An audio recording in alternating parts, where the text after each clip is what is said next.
Hello, welcome to our Explain video on redundancy. My name is Samantha Randall and I'm Associate Solicitor in the Employment Department here at Palmer's. So what I'm going to talk you through is some of the basics regarding redundancy and what you need to know.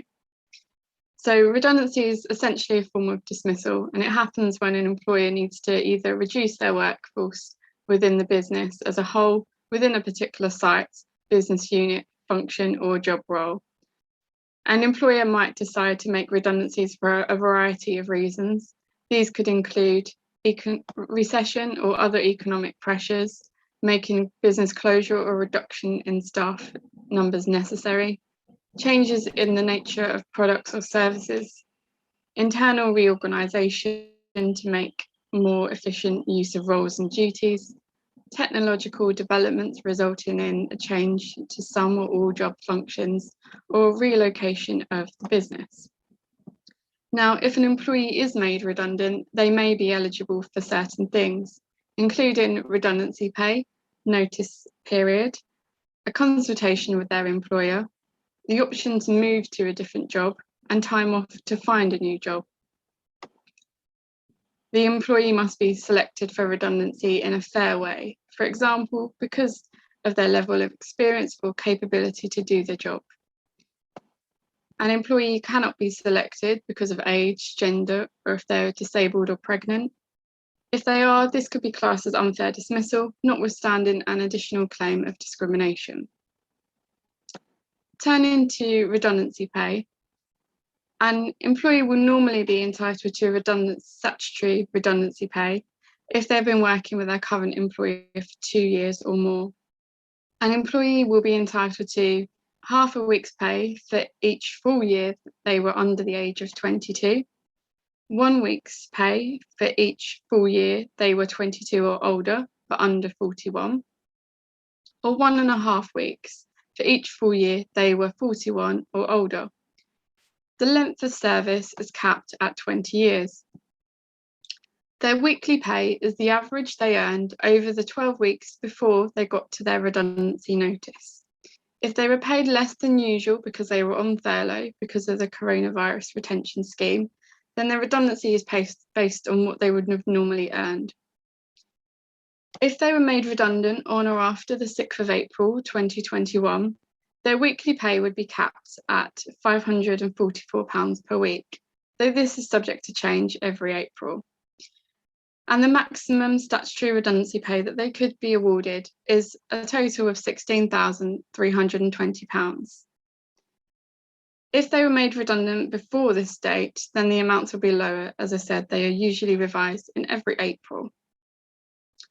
Redundancy pay, including any severance pay under the amount of £30,000, is usually tax-free. The employer will deduct tax and national insurance from any wages or holiday owed to the employee. Now we will look at some exceptions where an employee may not be entitled to statutory redundancy pay. And this could be if the employer actually offers to keep them on in a different role, or the same role, or they find suitable alternative work which the employer cannot unreasonably refuse. Being dismissed for misconduct does not count as redundancy. So if the employee would not get redundancy pay if this happened. The employee is also not entitled to statutory redundancy pay if they fall into one or more of the following categories. They are a former registered dock worker because they are covered by other arrangements and share fishermen. There are Crown servants, members of the armed forces or police service. There are apprentices who are not employees at the end of their training, or they are a domestic servant who is a member of the employee's immediate family. Now, turning to short-term and temporary layoffs, an employee can claim statutory redundancy pay if they are eligible and have been temporarily laid off without pay for less than half a week's pay for either more than 4 weeks in a row or more than 6 non-consecutive weeks in any 13-week period. The employee must write to the employer informing them that they intend to claim statutory redundancy pay. This must be done within 4 weeks of the employee's last non-working day or in the 4 or 6 week period. If the employer does not reject the claim within 7 days of receiving it, the employee must write to the employer again, serving notice. The claim could be rejected if the employee's normal work is likely to start within 4 weeks and continue for at least 13 weeks. We'll now look at notice periods. An employee must be given notice before their employment ends. The statutory redundancy notice periods are at least 1 week's notice if an employer has been employed for 1 month and between 1 month and 2 years, 1 week's notice for each year if employed between 2 and 12 years, and a maximum of 12 weeks notice if employed for 12 years or more. This is usually set out in the contract of employment. An employer may give an employee more than the statutory minimum, but they cannot give an employee less than this.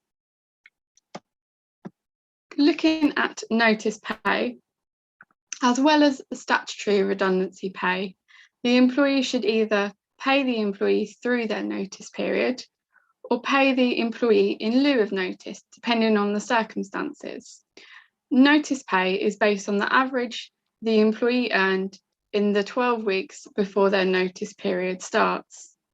If they were paid less because they were on furlough leave because of the coronavirus retention scheme, then their notice pay will be based on what they would have normally earned. And finally, we will look at payment in lieu of notice. An employee's employment can be ended without notice if a payment in lieu of notice is included in the contract. The employer will pay the employee instead of giving them a notice period. The employee will get all of their basic pay that they would have received during their notice period. They may get extras such as pension contribution or private healthcare insurance if they are also included in their contract. And the employee may still offer the employee payment in lieu of notice, even if it does not appear in their contract. If they accept, then they should receive pay and any extras that are in their contract. Thank you for watching.